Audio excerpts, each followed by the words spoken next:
Good afternoon, sir. Mind telling me what you're doing out here by the gate? I'm waiting for my daughter to come out. School lets out in a few. What's her name? Maya Hall, 3rd grade. I'm here every Thursday. Do you have some ID on you? I've told you who I'm waiting for. She's right inside. I still need to see identification, sir. Fine, here, Derek Hall. That's me. That's her dad.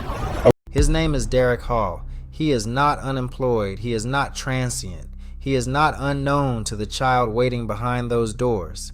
He is a father. But on a quiet weekday afternoon, standing outside his daughter's elementary school, Derek Hall was accused of something that follows men forever. A teacher reported him as suspicious. A police officer labeled him a potential predator.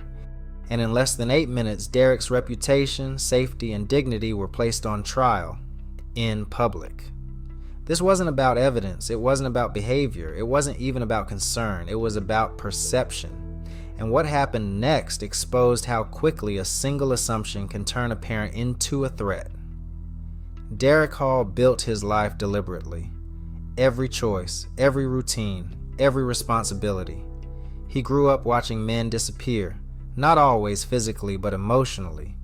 Promises made, then forgotten. Birthdays missed. School events unattended. Derek noticed what absence did. So when his daughter Aaliyah was born, he decided early. Presence would be his legacy. He structured his career around it, turned down promotions that required travel, negotiated flexible hours, learned which days teachers sent homework early and which days dismissal ran late. Pickup was sacred, not because it was convenient, but because it was visible. It told his daughter, I show up. It told himself, I am where I'm supposed to be. For years, no one questioned it, until the day someone did. Maple Grove Elementary sat in a neighborhood parents described as quiet, family-oriented, good. Brick building, trimmed hedges, murals painted by PTA volunteers. It was the kind of place where people assumed danger came from outside, never from inside, never from assumptions made in broad daylight. Derek arrived early as usual. He stood near the front gate, phone in hand, answering a work email while waiting for dismissal. His posture was relaxed, his attention divided, his focus elsewhere. Inside the building, a teacher noticed him through the glass. She didn't recognize him. That alone should have meant nothing, but in certain spaces, unfamiliar becomes unacceptable. She didn't check the pickup list. She didn't ask the front office. She didn't step outside to speak to him. She interpreted. And interpretation became action. Her voice was measured on the phone. Yes, I'm calling from Maple Grove Elementary. Pause. There's a man outside by the gate. Another pause. He's been standing there for a while.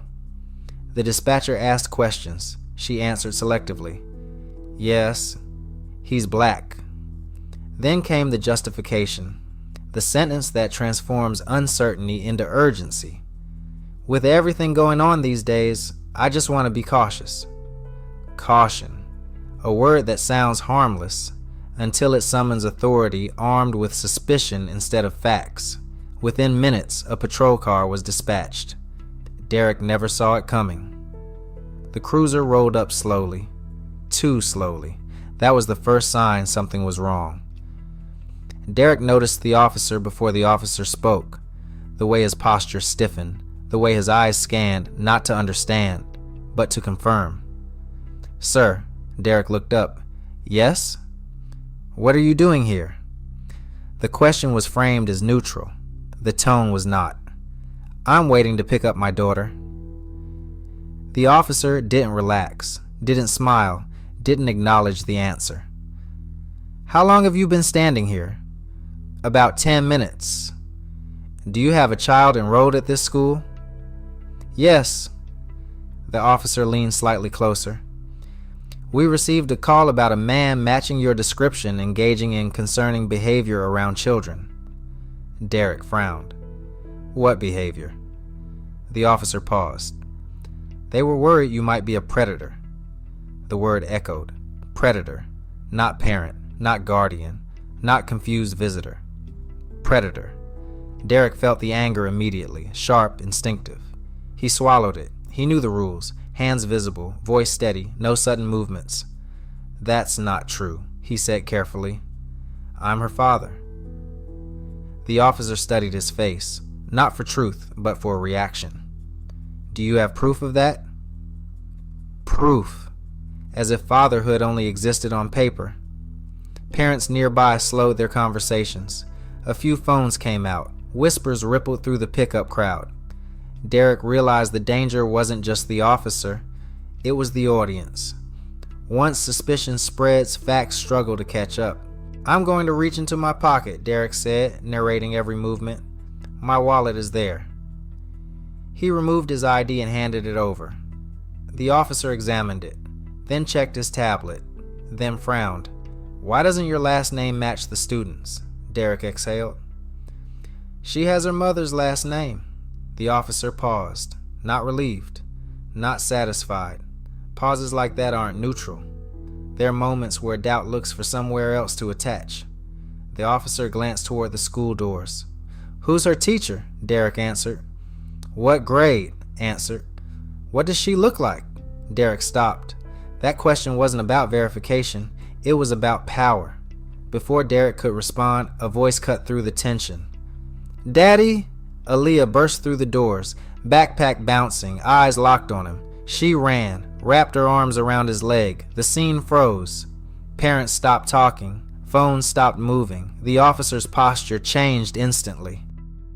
The teacher who made the call stepped outside and saw the truth unfold in real time. A child. A father. A hug. Her face drained of certainty.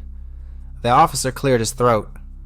Sir, it appears there's been a misunderstanding. Misunderstanding? Derek looked down at his daughter, then back at the officer. You accuse me of being a predator. Silence. No apology. Just discomfort. Chapter 8. The record that changed everything. What Derek didn't know was that another parent had been recording. From the moment police arrived. From the accusation.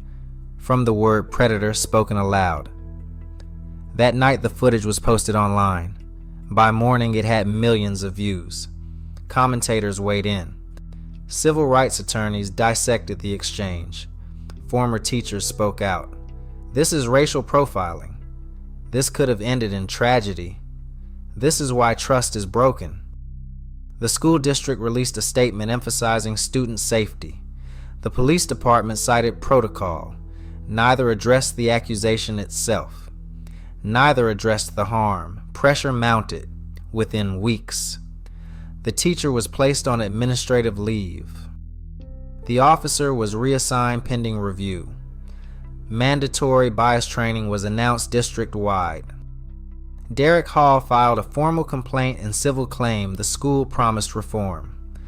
But Derek's daughter noticed something else. She held his hand tighter at pickup. She asked quieter questions. Why didn't they know you were my dad? Derek had no answer that wouldn't break something. This wasn't about safety. It was about assumptions, about how quickly authority can be summoned without verification, about how black fatherhood is treated as suspicious until proven legitimate. Why is presence interpreted as threat? Why does fear outweigh fact? Why does the benefit of the doubt travel in only one direction? If this can happen at a school gate in daylight with witnesses, how often does it happen where no one is filming? Derek Hall still shows up. Same gate, same time, same routine. But now every glance feels heavier because he understands something he never should have had to learn. In some spaces, fatherhood isn't protection. Belonging is conditional, and innocence must be proven again and again. So the question remains, unresolved, uncomfortable, unavoidable. How many parents are one phone call away from being turned into a threat?